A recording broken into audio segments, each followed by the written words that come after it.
Rachel Morrison thought she had it all.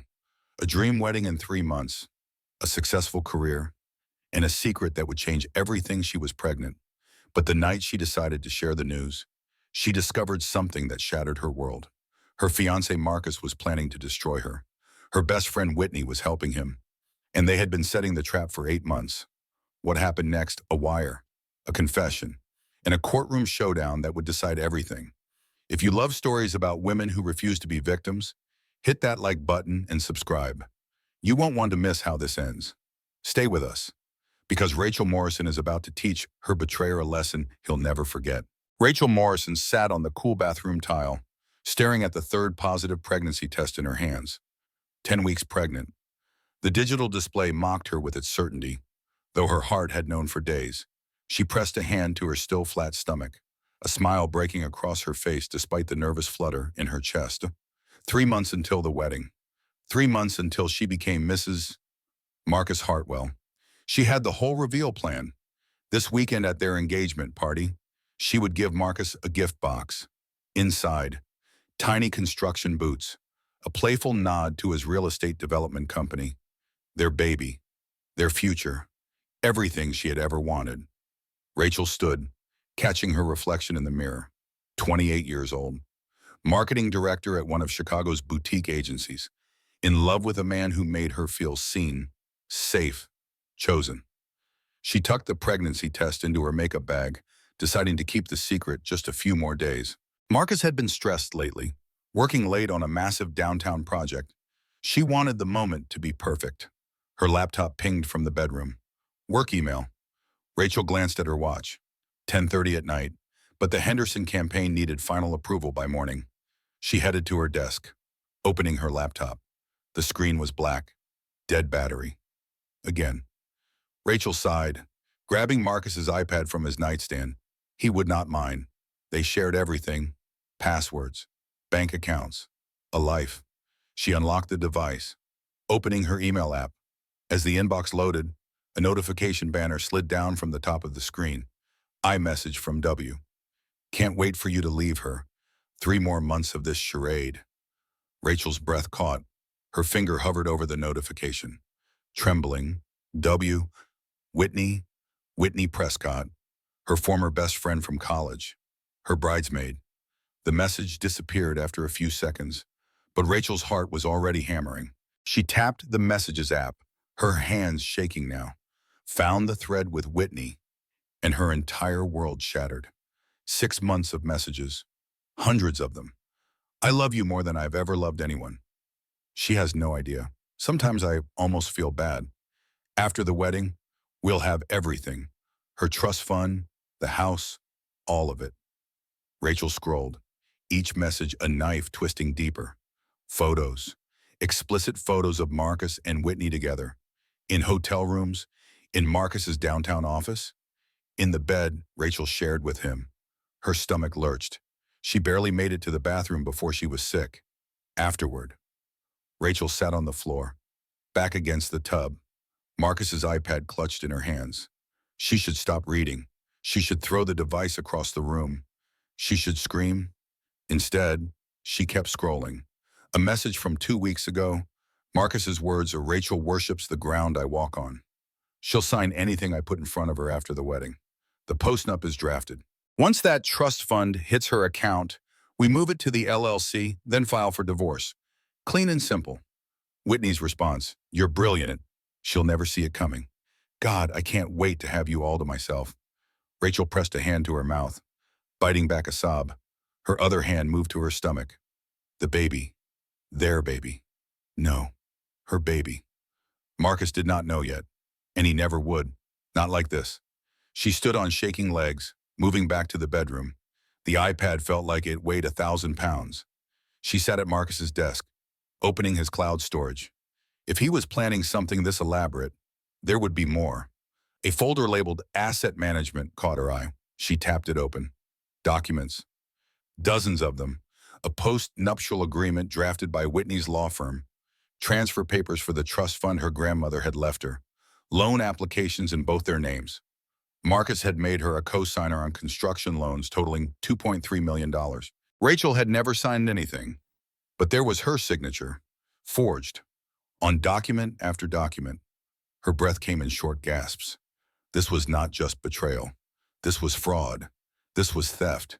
This was a systematic plan to ruin her financially while stealing her inheritance. A key turned in the front door. Marcus was home. Rachel's panic spiked. She closed all the apps, set the iPad back on his nightstand exactly where she had found it. She grabbed her own laptop, pretended the battery had just died. "Babe, you still up?" Marcus's voice carried down the hallway. That voice she loved. That voice that had told her he loved her.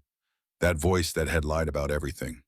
"In here," Rachel called, surprised at how steady her voice sounded. "Laptop died. Work emergency." Marcus appeared in the doorway. Tall, handsome, charming. The man she had planned to marry. The man she had trusted with everything. He smiled at her. That smile that had once made her heart race. Now it just made her sick. "How was your day?" he asked, loosening his tie. Rachel looked at him, really looked at him, and saw a stranger. "Fine," she said. "How was the construction site?" Marcus kissed the top of her head. "Long day. I'm exhausted." He smelled like perfume. Whitney's perfume. "I bet," Rachel said softly. Marcus went to shower. Rachel sat in the dark bedroom, hand on her stomach, and began to plan. Rachel did not sleep that night. She lay next to Marcus, feeling the weight of his arm across her waist, fighting the urge to shove him away.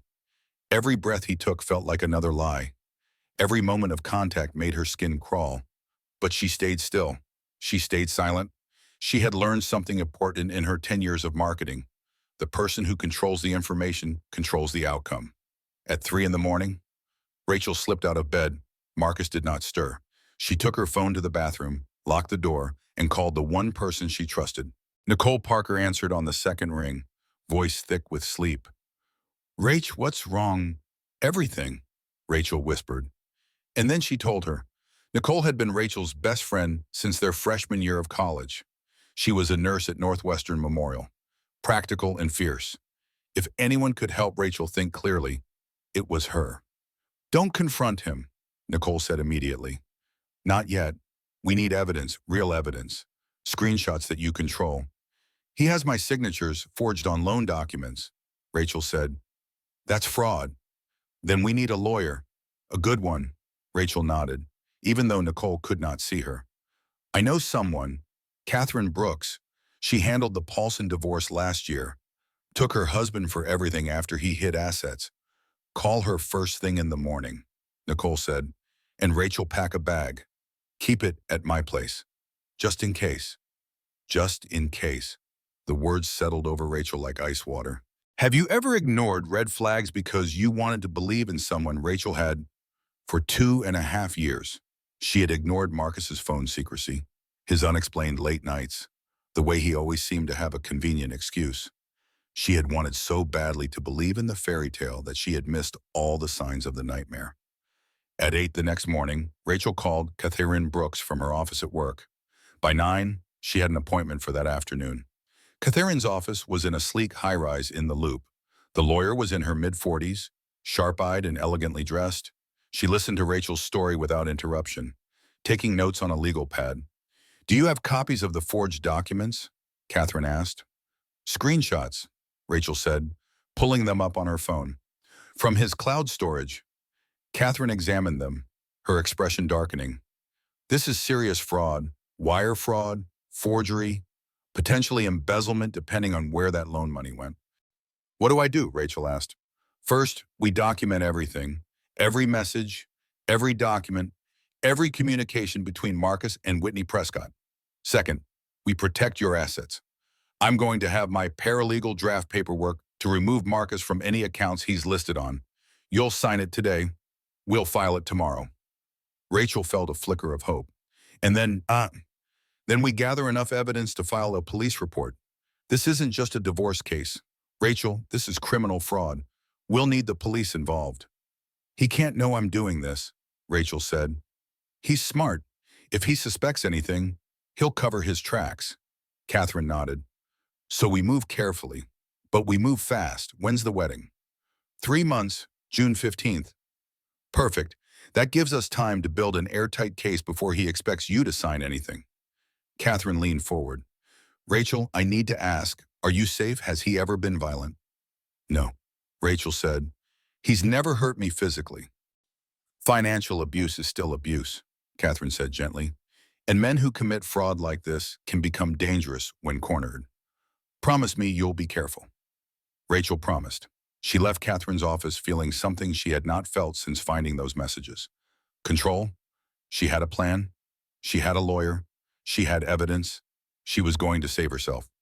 Over the next 2 weeks, Rachel became an actress. She smiled at Marcus. She laughed at his jokes.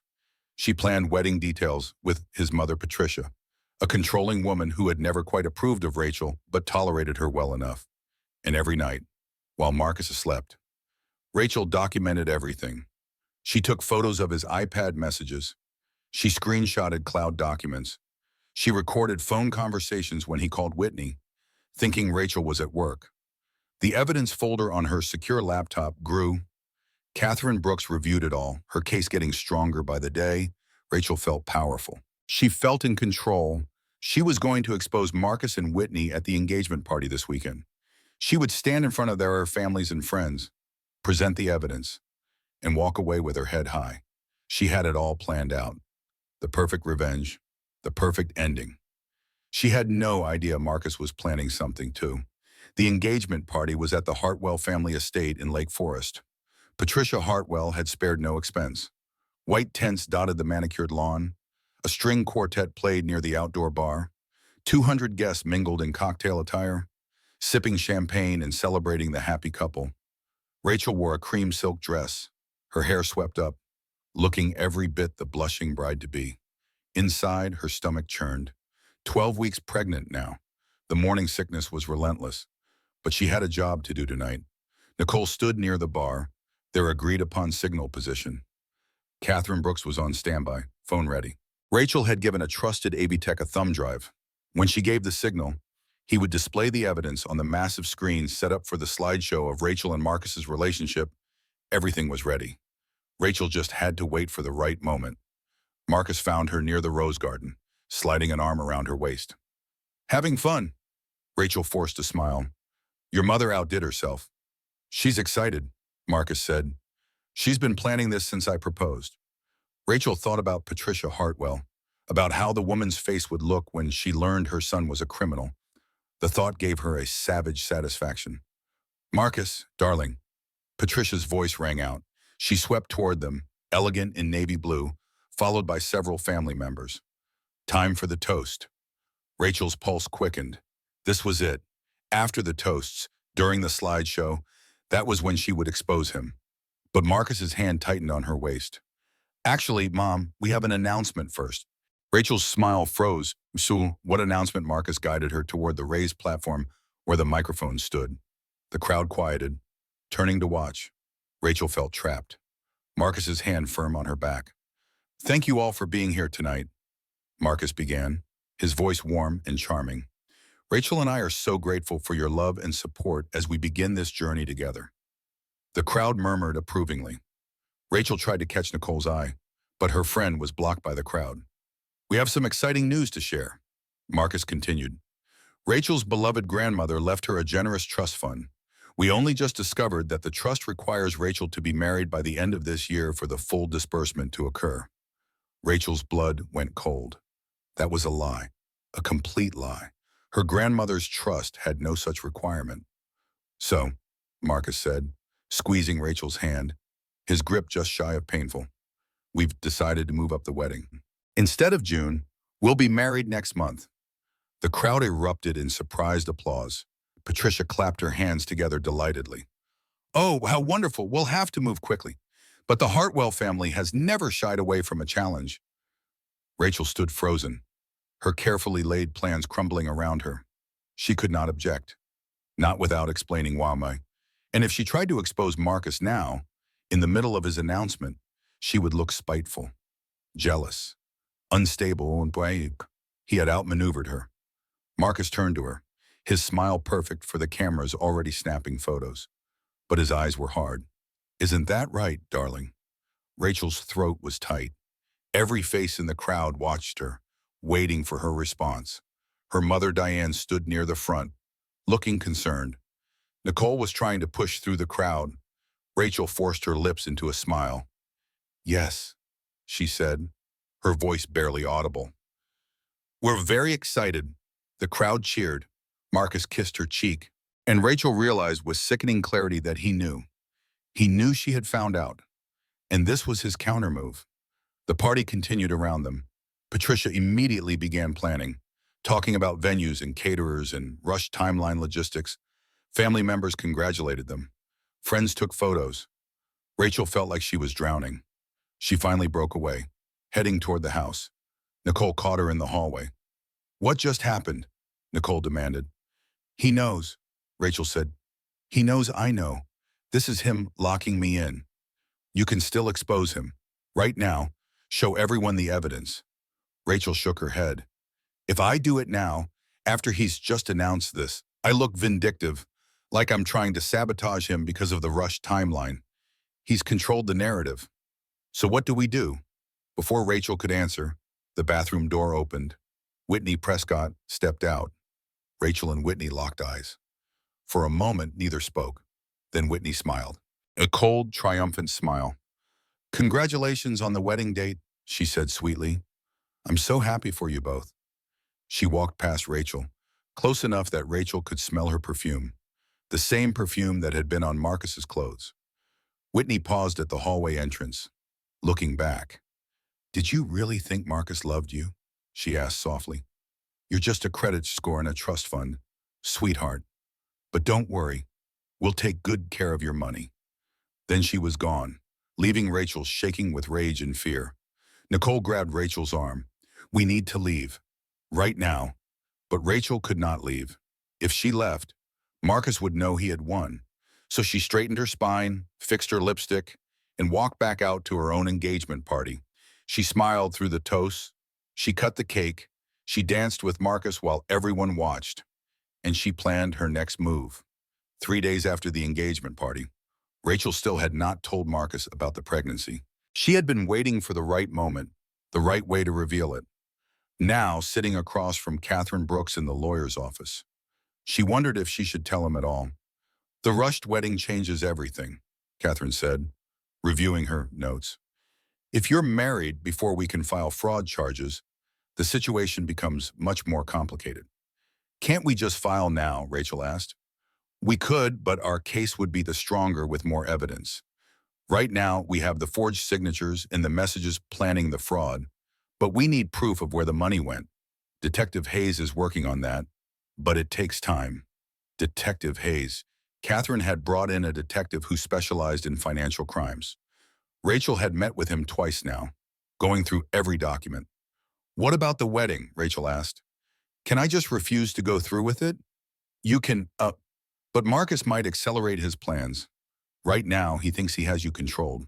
If you bolt, he might move faster to secure what he can." Rachel felt the trap tightening around her. "So I'm supposed to just marry him?" "No," Catherine said firmly. "We are going to stop this, but we need to be smart, strategic." She paused. "Rachel, is there anything else Marcus might use as leverage? Anything he could hold over you?" Rachel's hand moved instinctively to her stomach. 13 weeks now. She had an appointment with Dr. Ellen Foster tomorrow. "No, Rachel lied. "Nothing." But that night, after Marcus came home from another supposed late meeting at the construction site, Rachel made a decision. She would tell him about the pregnancy, not because she wanted to, but because pregnant wives looked sympathetic. Pregnant wives were harder to vilify.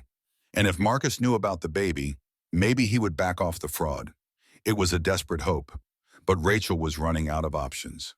The next evening, Rachel made Marcus's favorite dinner. Steak, roasted vegetables, a bottle of expensive wine that only he would drink. She set the table with candles, made everything perfect. Marcus arrived home at 8, surprised by the setup. "What's all this?" "I wanted to do something special." Rachel said, "We've been so stressed about the wedding. I thought we could just have a quiet night together."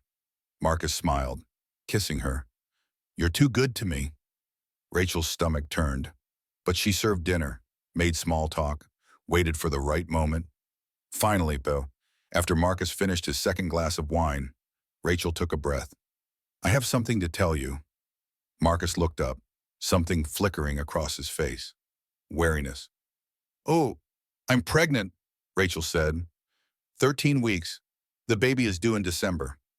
She watched his face carefully, looking for any sign of genuine emotion, happiness, fear, anything real. Marcus stood slowly. He walked to the window, his back to her. When he turned around, he was smiling. But it did not reach his eyes. That's wonderful news, he said. Rachel's heart sank. His tone was all wrong, too measured, too careful. Marcus crossed to her, pulled her into a hug. A baby. Our baby. But his hands on her back felt calculating. And when he spoke again, his voice was low in her ear. Perfect timing, he murmured. Pregnant wife looks great in fraud defense, plus child support leverage. Rachel froze. What? Marcus pulled back, his mask slipping. You think I didn't find the pregnancy test you hid? I've known for over a week. Rachel. The room tilted. You've known? Of course I've known. Just like I know you've been meeting with Catherine Brooks. Just like I know you've been documenting my messages with Whitney. Rachel could not breathe. How? Marcus laughed. A cold sound? I put tracking software on your phone 3 months ago. I know everywhere you go, everyone you talk to, every website you visit. He pulled out his own phone, opened an app. Rachel saw her own location on a map, saw a log of her calls, her texts, everything. You really thought you were so clever, Marcus said, playing detective, gathering evidence. But I've been 3 steps ahead of you the whole time. Rachel backed away from him. You're insane. No, I'm thorough, Marcus corrected. And now you're pregnant with my child, which means you're not going anywhere. I'll leave, Rachel said. I'll take the baby and disappear. Marcus shook his head. No, you won't. Because if you do, I'll file a police report. Those forged signatures on the loan documents, I'll say you were the one who forged them. You who transferred money from the company accounts. I have emails that will back me up. Emails from your account. I never sent any emails, Rachel said. Of course you didn't, but you're on my company network. It's amazing what you can forge with remote access. Rachel felt her world crumbling again. No one will believe you. Won't they? Marcus asked. Think about it. Rachel, who's more credible? A successful real estate developer with a spotless record, or his emotional, pregnant fiancée who's clearly unstable, who would get custody of a baby if the mother is in jail for fraud? Rachel's hand went to her stomach protectively. You wouldn't. I would, Marcus said calmly. So here's what's going to happen. We're getting married next month. You're going to smile and play the perfect bride. You're going to sign whatever documents I put in front of you, and when the baby comes, we'll reassess. And if I refuse, then I press charges. You lose the baby to foster care while you await trial. Maybe you win eventually, but it will take years. And by then, he shrugged. I'll have the trust fund, the house, everything. Rachel stared at him. This man she had loved, this monster she had nearly married. Get out, she whispered. Marcus picked up his car keys. I'll be at the downtown condo tonight. Give you some time to think about your options. But Rachel, he paused at the door. There's only one choice here, and you know what it is? Then he was gone, leaving Rachel alone in the apartment she had thought was home. She sank to the floor, arms wrapped around her stomach, and let herself cry. Not for Marcus, not for the wedding, not even for herself, for the baby, for the innocent life caught in the middle of this nightmare. Sometimes the hardest part isn't the betrayal itself.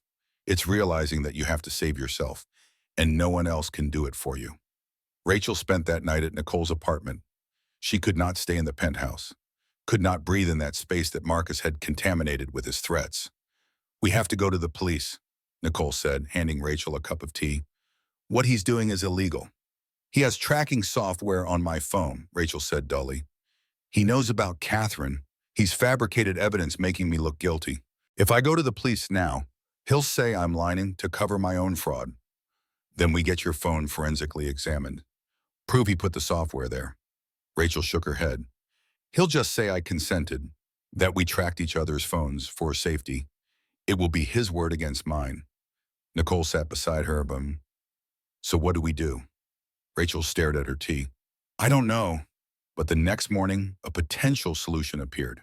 Grant Sullivan, Marcus's business partner, called Rachel's cell phone.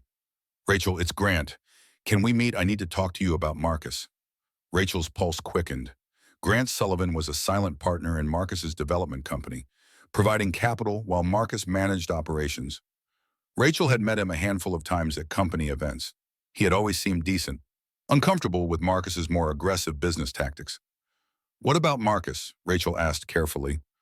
Going over the phone, Grant said. Can you meet me at my office this afternoon?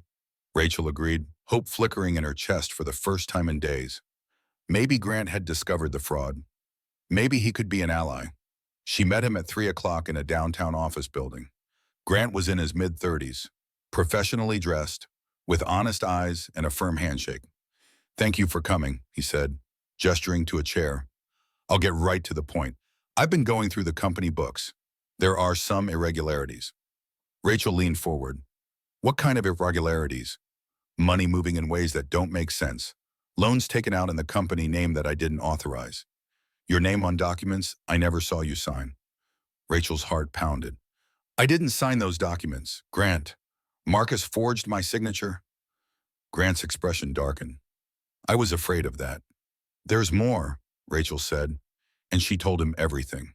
The messages with Whitney, the plan to steal her trust fund, the tracking software, the threats about the baby. Grant listened, his jaw tightening. When Rachel finished, he sat back in his chair. I had no idea Marcus was capable of this, he said quietly. I knew he was ambitious, but this is criminal. Can you help me, Rachel asked. If you testify that you didn't authorize those loans, that my signatures were forged, it would destroy his case against me. Grant nodded slowly. More than that, I can freeze the company accounts. Stop any money movement until this is sorted out. Marcus won't be able to access anything. Rachel felt tears of relief spring to her eyes. Thank you. Thank you so much. We should move fast, Grant said. Before Marcus realizes what's happening, can you come back tomorrow? I'll have my lawyer here. We'll draft everything. Make it official. Rachel agreed. She left Grant's office feeling lighter than she had in weeks. She had an ally. Someone with power, with resources, who could stop Marcus financially. She should have known it was too easy. The next day, Rachel arrived at Grant's office at the scheduled time, but when the secretary showed her in, Marcus was there, sitting in Grant's chair, smiling. Rachel's blood went cold. What is this? Have a seat, darling, Marcus said. Grant entered behind her, closing the door. His expression was apologetic but firm. I'm sorry, Rachel. You called her, Marcus asked Grant. Just like you said I should. Grant confirmed. Rachel looked between them, understanding I crashing down. You're in on it. I'm a partner, Grant said simply. 60% of this company is mine. When Marcus told me about the trust fund opportunity, I agreed to help. Marcus stood, moving to a filing cabinet. He pulled out a folder, dropped it on the desk in front of Rachel. The loan documents you're so worried about, Grant co-signed them. He's just as liable as we are if they default. Which means, Grant said, if you go to the police about fraud, I go down too, and I have no intention of going to prison. So here's where we are, Marcus continued. You are now legally a partner in Hartwell Sullivan Development. We filed the paperwork last week. Your signature, naturally, more forgeries. Rachel felt sick. Which means any financial crimes committed by the company.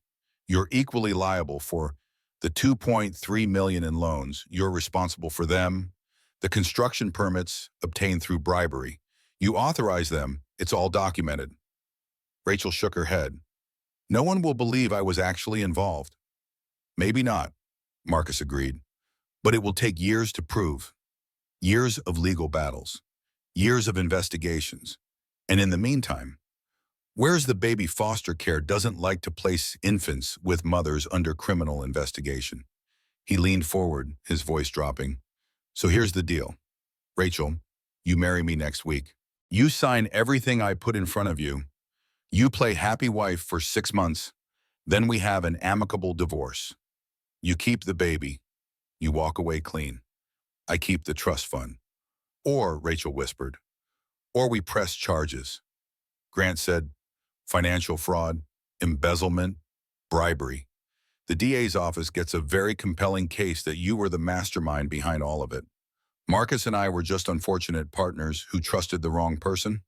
Marcus pulled out a thumb drive. We have emails from your account detailing the whole scheme. We have recorded phone calls of you discussing bribery with contractors. We have bank statements showing money flowing into an account in your name. All fake, Rachel said. Of course, Marcus agreed. But good luck proving that while you're fighting for custody of your baby. Rachel stood on shaking legs.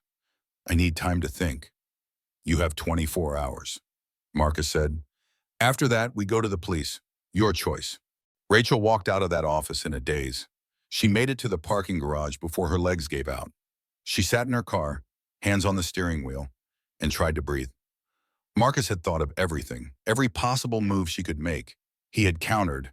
She was trapped legally, financially, physically, and she was running out of time. Rachel did not go home that night. She could not. The penthouse felt like a prison, and Marcus had the keys to every lock. She drove to her mother's house in Evanston, the small bungalow where she had grown up. Diane Morrison answered the door in her bathrobe, took one look at Rachel's face, and pulled her inside. Tell me everything, Diane said. So Rachel did. She told her mother about Marcus, about Whitney, about the fraud and the tracking and the threats. She told her about the baby, about being trapped, about having no way out. Diane listened, her face growing harder with each revelation. When Rachel finished, her mother was quiet for a long moment. That bastard, Diane finally said. We're going to the police right now. Mom, he has evidence making me look guilty. If we go to the police, they might arrest me. Then we get a lawyer, a better one than Catherine Brooks. Catherine is good, Rachel protested. But Marcus is 3 steps ahead. He's planned for everything they could. Diane took Rachel's hands. Sweetheart, you can't marry him.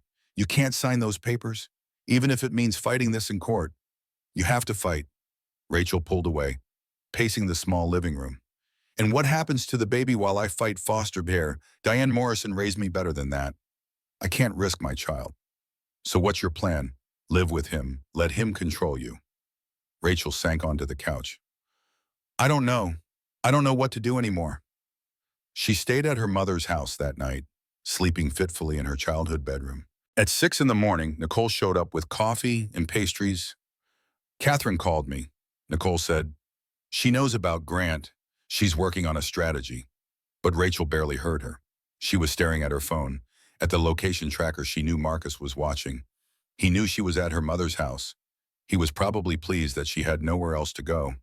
At 9, Rachel tried to leave for work. Her car would not start. The engine turned over, clicked, died. Nicole called a mechanic. When he arrived, he found that someone had disconnected the battery cables. Sabotage. Rachel's hands shook as she called an Uber. At the bank, she discovered her accounts had been frozen. A fraud alert. The teller explained apologetically. It would take 3 to 5 business days to resolve. Marcus had cut off her access to money. By noon, Rachel's credit cards were declined. Marcus had reported them stolen. At 2, her office called. Marcus had filed a formal complaint with her employer, claiming she had used company resources for personal business. Rachel was suspended pending investigation. By 4 o'clock, Rachel Morrison had no car, no money, no job, and nowhere to go except Nicole's apartment or her mother's house, both places Marcus knew about. She was completely isolated. That evening, as Rachel sat in Nicole's living room, her phone rang. Marcus, have you made your decision? He asked pleasantly. You've destroyed my entire life. Rachel said, no, I've motivated you to make the right choice. The wedding is Saturday. That's 5 days from now. I need your answer by tomorrow. And if I say no, then tomorrow, Grant and I file police reports. By tomorrow night, you're in custody. By next week, you're fighting for your freedom instead of planning a nursery. Rachel closed her eyes. What kind of person are you? A practical one, Marcus said. I see an opportunity. I take it. Your grandmother's trust fund represents financial security. I'm not apologizing for wanting that. You never loved me at all, did you? Does it matter? Marcus asked. Love is just a chemical reaction. Rachel, what matters is the practical arrangement. You give me the trust fund. I give you the baby and your freedom. It's fair. It's blackmail. It's business? Marcus corrected. So what's it going to be? Rachel looked at Nicole, who was listening with tears in her eyes. She thought about her baby, about the life growing inside her. She thought about spending years in legal battles, losing custody, watching her child grow up in foster care, and she thought about how much she hated Marcus Hartwell. I need more time, Rachel said. 24 hours. Marcus said. That's all you get. He hung up. Rachel set down her phone, something cold settling in her chest.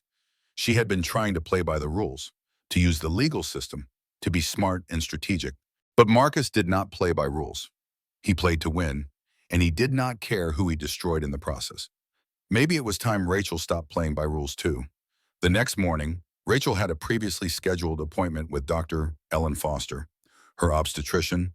Nicole drove her to Northwestern Memorial Hospital, both of them silent during the ride. Rachel had been seeing Dr. Foster for 6 years, since moving to Chicago. The doctor was in her early 50s, compassionate but no nonsense. Rachel trusted her. The appointment started normally. Dr. Foster checked Rachel's vitals, measured her growing belly, listened to the baby's heartbeat. Everything was healthy. The baby was thriving. How are you feeling? Dr. Foster asked, making notes in Rachel's chart. Fine, Rachel said automatically. Dr. Foster looked up, studied Rachel's face. You've lost weight since your last appointment. Morning sickness. It's afternoon, Dr. Foster pointed out. And you're 15 weeks now.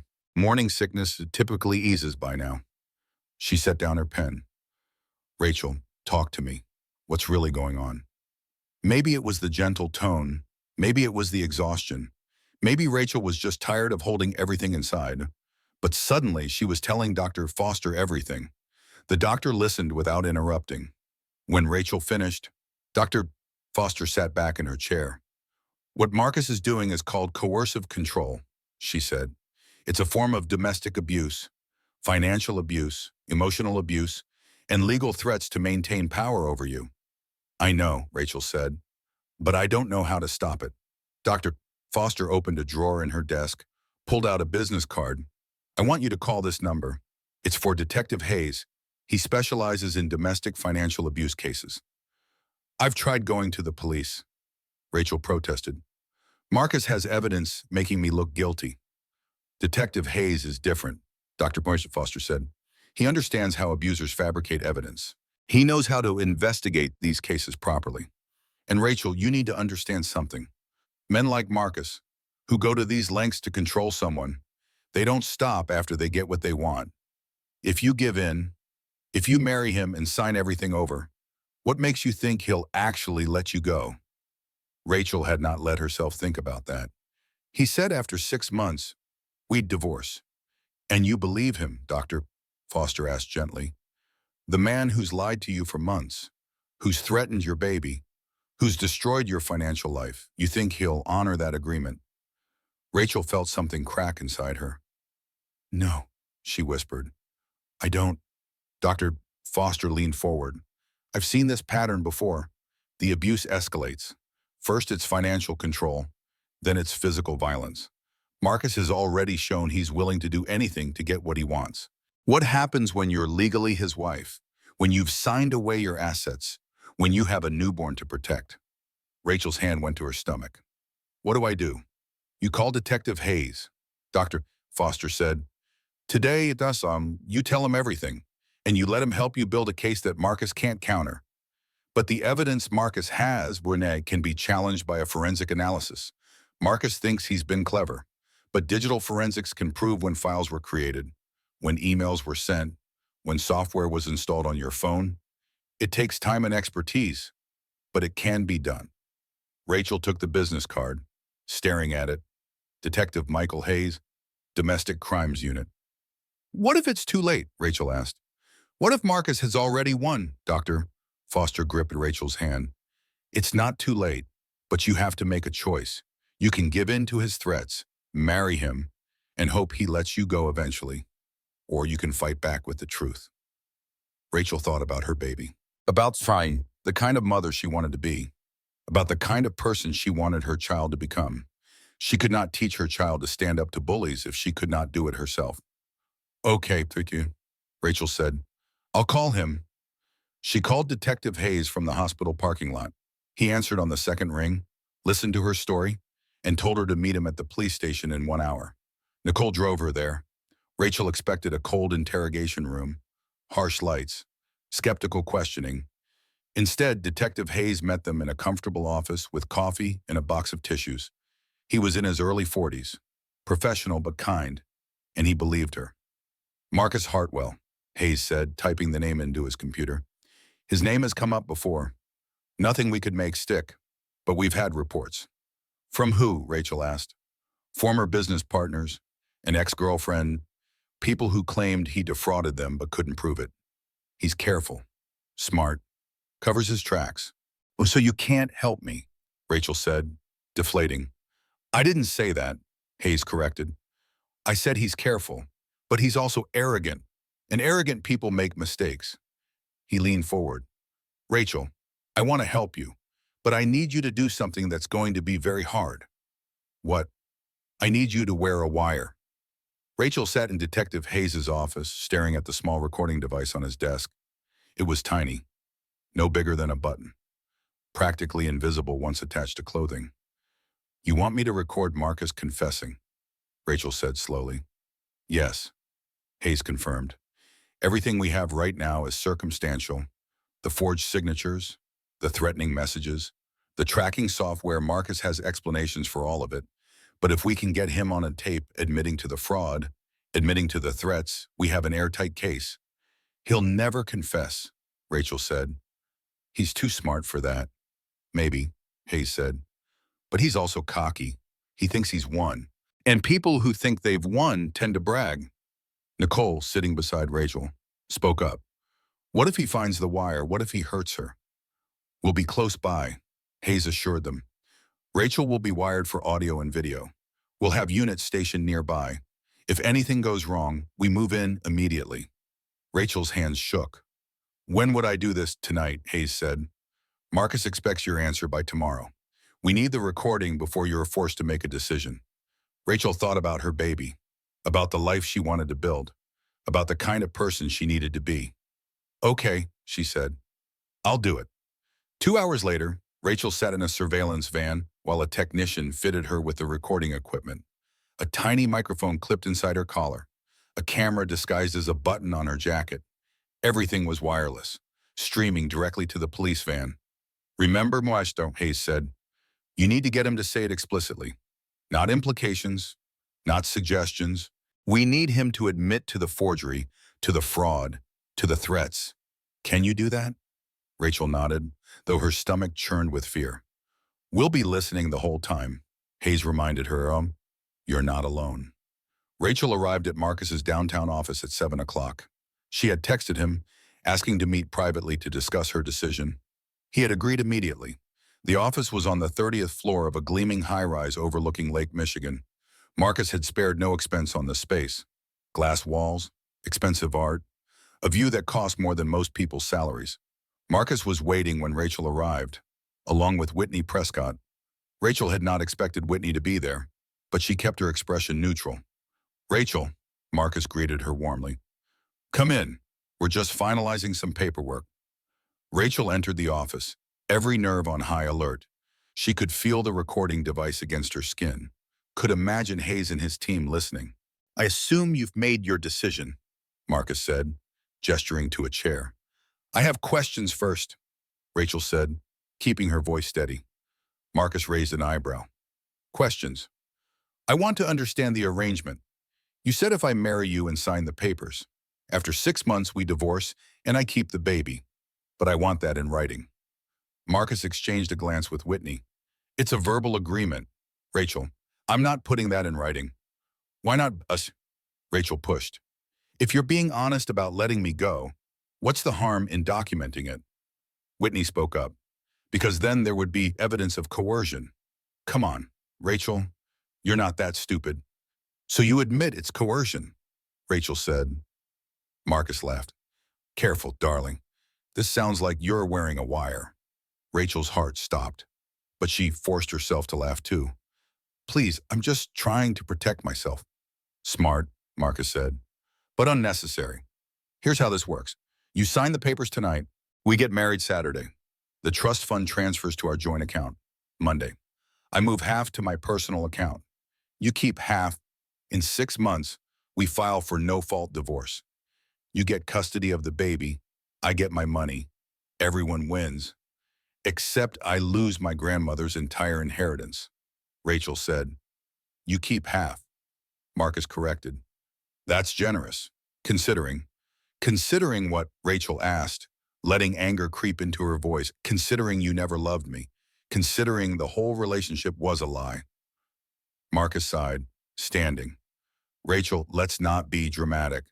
I like you well enough, but love, he shrugged. That was never part of the equation. So you used me, Rachel said. You and Whitney planned this whole thing. Whitney smiled from her position by the window. You were so easy to fool. Do you know how pathetic you looked? Marcus is my soulmate.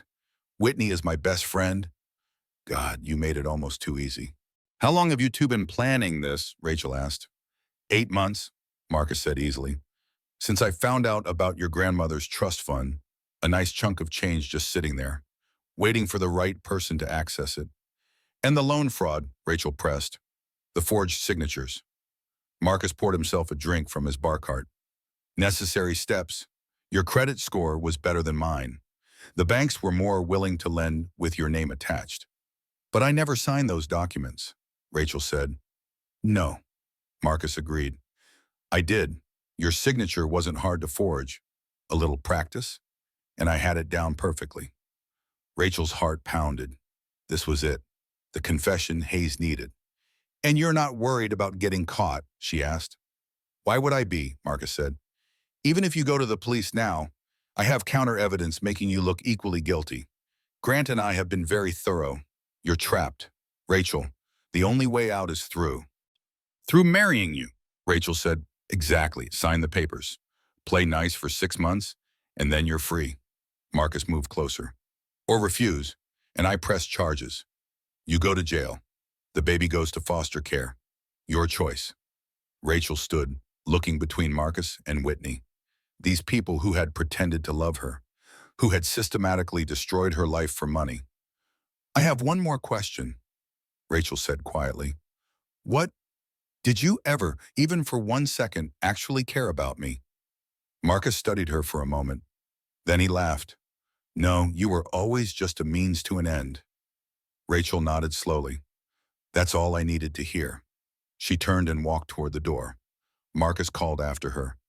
Rachel, where are you going? You haven't signed anything. Rachel looked back at him. I'm not signing anything. Not tonight, not Saturday, not ever. Marcus's expression hardened. Then you've made a serious mistake. No, Rachel said. You have. She walked out of the office, rode the elevator down 30 floors, and stepped out into the Chicago night where Detective Hayes was waiting. Did you get it? She asked. Hayes smiled. Every word. Marcus Hartwell was arrested at 10 o'clock that night, right in his downtown office. Rachel watched from the police van as officers entered the building, their radios crackling with coordination. 23 minutes later, they emerged with Marcus in handcuffs, even from a distance. Rachel could see his face, the shock, the rage, the disbelief that he had actually been caught. That's him, Detective Hayes asked, though he already knew. That's him, Rachel confirmed, her voice barely above a whisper. She expected to feel triumphant, victorious. Instead, she felt hollow. This man had been her future once. She had imagined growing old with him, raising children together, building a life. Now she was watching him be loaded into a police car like a common criminal. Because that's what he was. A criminal who had targeted her, used her, and tried to destroy her. Whitney Prescott was taken into custody 30 minutes later at her luxury apartment in River North. According to Hayes, Whitney had tried to claim ignorance, insisting she was just Marcus's attorney and had no knowledge of any fraud. But the wire recording destroyed that defense immediately. Her own voice bragging about fooling Rachel, calling her pathetic, played back in the interrogation room. Whitney's law license was suspended within hours. By morning, her face would be all over the news. The beautiful attorney who had helped defraud her own best friend, Grant Sullivan, tried to run. He made it as far as O'Hare International Airport, through security, all the way to his gate before airport police caught him. He had booked a one-way ticket to the Cayman Islands, where he presumably had money stashed away. It did not matter. He was arrested at gate C-17, his carry-on filled with falsified documents and flash drives. Rachel watched the arrests from the police station, Hayes giving her updates as they came in. She sat in a conference room with Nicole beside her, holding her hand. Catherine Brooks arrived around 11, joining them as the night stretched on. "How do you feel?" Catherine asked Rachel. Rachel pressed a hand to her stomach, feeling her baby move. 16 weeks now. Her daughter was active tonight, responding to her mother's elevated heart rate. "I don't know," Rachel admitted. "I thought I'd feel relieved, but I just feel tired."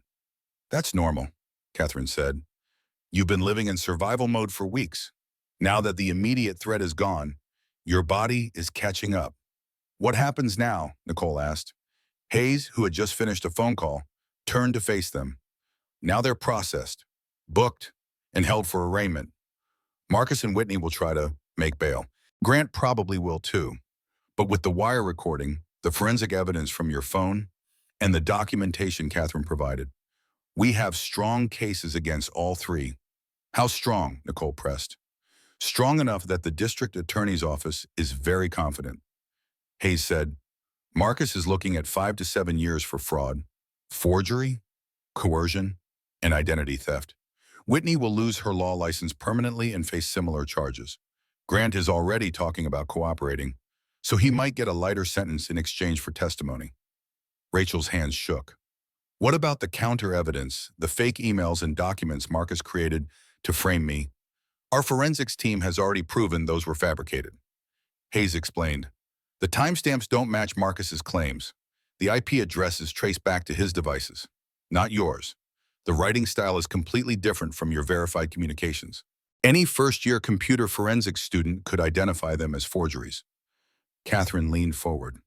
"Rachel, the prosecution is building a federal case. This isn't just local fraud anymore. Marcus used wire transfers, crossed state lines with his money laundering, and committed identity theft on a federal level. The FBI is involved now." "The FBI," Rachel's voice cracked. "It's good news," Catherine assured her. "Federal charges carry heavier sentences and are harder to plea down. Marcus won't be able to buy his way out of this." Rachel absorbed that information. Federal charges, FBI involvement.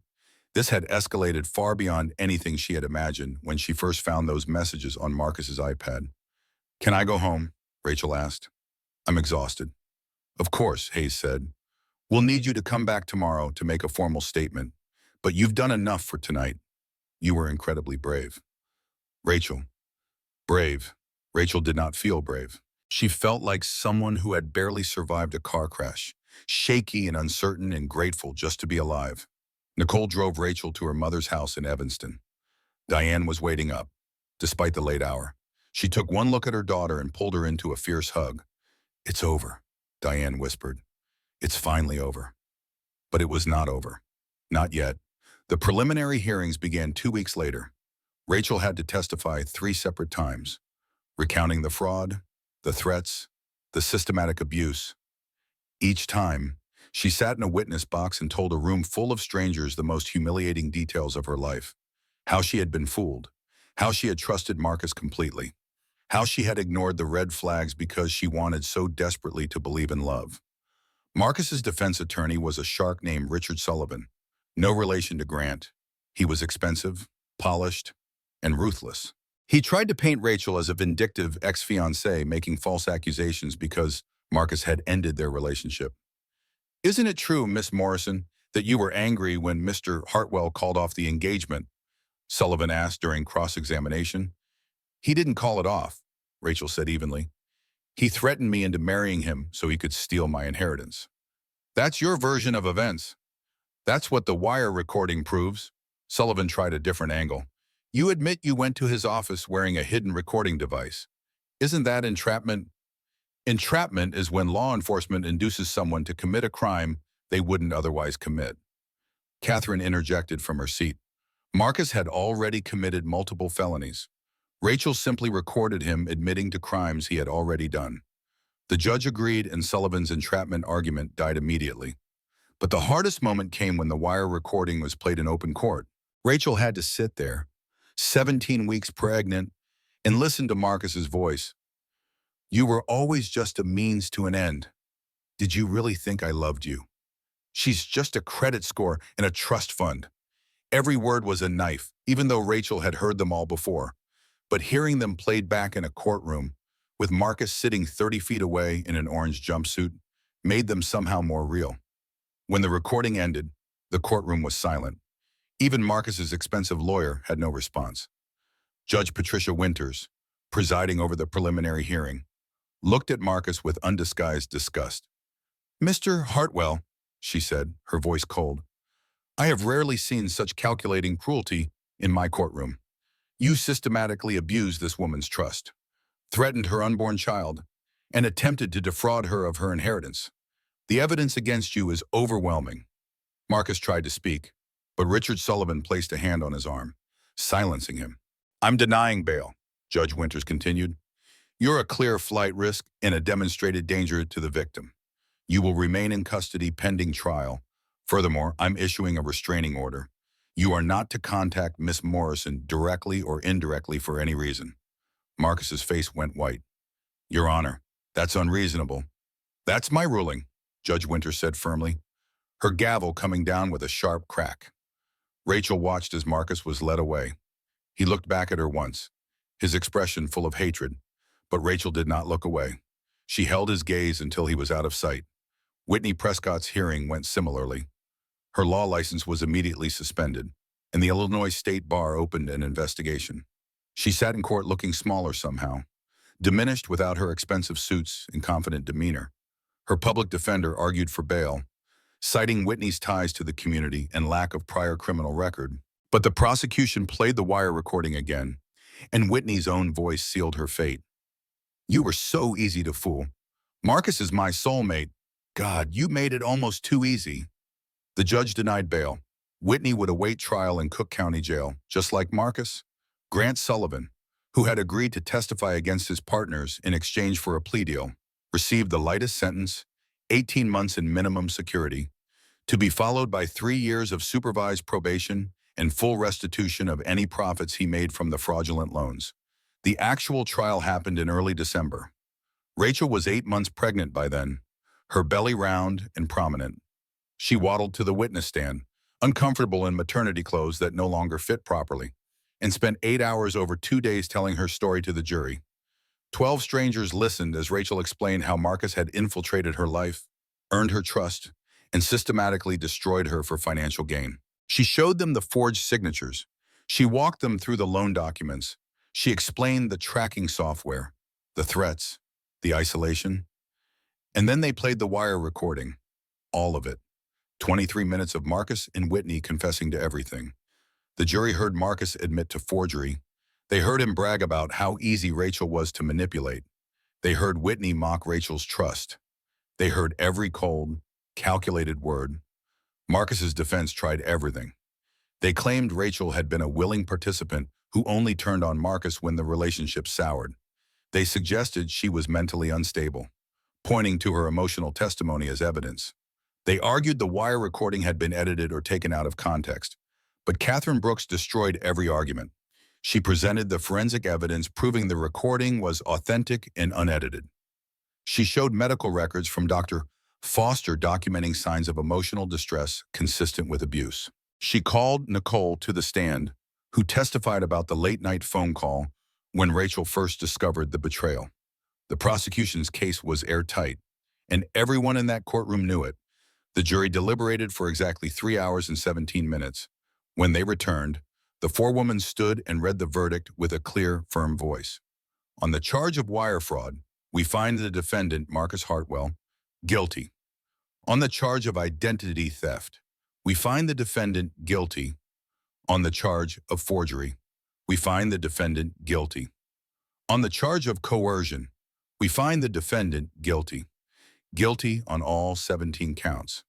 Whitney Prescott's trial followed 2 days later with similar results. Guilty on all counts. At sentencing, Judge Winters looked at both defendants with cold contempt. You targeted a vulnerable woman, exploited her trust, and attempted to destroy her financially and emotionally. You showed no remorse, no conscience, no humanity. The sentence of this court reflects the severity of your crimes. Marcus received 7 years in federal prison. Whitney received 5. Both were also ordered to pay full restitution for all financial damages, including Rachel's legal fees, which totaled over $200,000. As Marcus was led out of the courtroom in handcuffs for the final time, he looked at Rachel one last time. She was 8.5 months pregnant now, her hand resting protectively on her belly. She met his gaze steadily, without fear, without regret. She had won, not just in court, but in every way that mattered. She was free, her baby was safe, and Marcus Hartwell would spend the next 7 years in prison, thinking about the woman he had underestimated. Rachel walked out of that courthouse into the December cold, Nicole and Diane flanking her on either side. Snow was starting to fall, soft and gentle, coating Chicago in white. It's really over, Nicole said softly. Rachel breathed in the cold air, feeling it fill her lungs. Yes, she said, it really is. And for the first time in months, Rachel Morrison smiled a genuine smile of relief and hope. Emma Diane Morrison was born on December 21st. During the first snowfall of winter, she weighed 7 pounds, 3 ounces, and had her mother's dark hair and her grandmother's eyes. Rachel held her daughter for the first time in the delivery room, Nicole and Diane both present, and felt something she had not felt in months. Peace. She's perfect, Diane whispered, tears streaming down her face. She really is, Nicole agreed. Rachel looked down at Emma, at this tiny person who had been through so much without even knowing it, who had survived her mother's darkest time and come out strong. I'm going to give you a better life, Rachel promised her daughter. I swear it. And she did. Over the next year, Rachel rebuilt everything. She started her own marketing consultancy, working from home so she could be with Emma. She was good at her job, creative and strategic, and clients came quickly. The trust fund from her grandmother was finally released to Rachel, with Marcus having no legal claim to any of it. It was substantial, enough to provide security for Emma's future, enough to buy a house with a yard and good schools nearby. Rachel bought a charming bungalow in Oak Park, close to her mother. She hired a part-time nanny so she could work, but she was there for every first. Emma's first smile, first laugh, first tooth, first step. Nicole remained Rachel's closest friend, Emma's godmother, a constant presence in their lives. When Emma was 6 months old, Nicole got engaged to a nurse she worked with, and Rachel threw her an engagement party, a real celebration, full of love and honesty and joy. Rachel dated casually over the next few years, but she was in no rush. She had learned that she did not need a partner to be complete. She was whole on her own, with her daughter and her career and the life she had built from the ashes of Marcus's betrayal. When Emma was 18 months old, Rachel was invited to speak at a women's financial empowerment conference in downtown Chicago. She almost declined, uncomfortable with public attention. But Nicole convinced her. Your story matters, Nicole said. Other women need to hear it. So Rachel stood on a stage in front of 300 women and told her story. Not for sympathy, not for revenge, but to help others recognize the signs of financial abuse before it was too late. I thought I needed to be married to be complete, Rachel told the audience. I thought love meant trust without verification. I ignored red flags because I wanted to believe in the fairy tale. She paused, seeing her own past reflected in the faces watching her. But here's what I learned. The greatest love story isn't about finding someone to complete you. It's about finding the strength to save yourself when everything falls apart. It's about standing up when someone tries to destroy you. It's about choosing yourself, even when it's terrifying. The audience was silent, hanging on her words. Marcus Hartwell tried to take everything from me. My money, my baby, my freedom. And for a while, I let fear control me. I was so afraid of losing my child, so afraid of being alone, that I almost gave in. Rachel's voice strengthened. But then I realized something. My daughter deserves a mother who fights, who doesn't roll over when someone threatens her, who shows her that women are not victims or property or means to an end. We're human beings with agency and power and the right to protect ourselves. She smiled, thinking of Emma at home with Diane. So I fought. I gathered evidence. I wore a wire. I testified. I sent the man who tried to destroy me to prison. And now I'm here, thriving, with a daughter who will grow up knowing that her mother is strong. The audience erupted in applause. Several women were crying. After the speech, dozens of women approached Rachel, sharing their own stories of financial abuse, thanking her for her courage. One woman, younger than Rachel, maybe 25, gripped her hand tightly. "I'm engaged to a man who controls all my money," she whispered. "I didn't think it was abuse. I thought he was just being protective. But after hearing you," she trailed off. "Get out," Rachel said firmly but gently. "Before you're legally tied to him, get out now." The woman nodded, tears streaming down her face. "Thank you."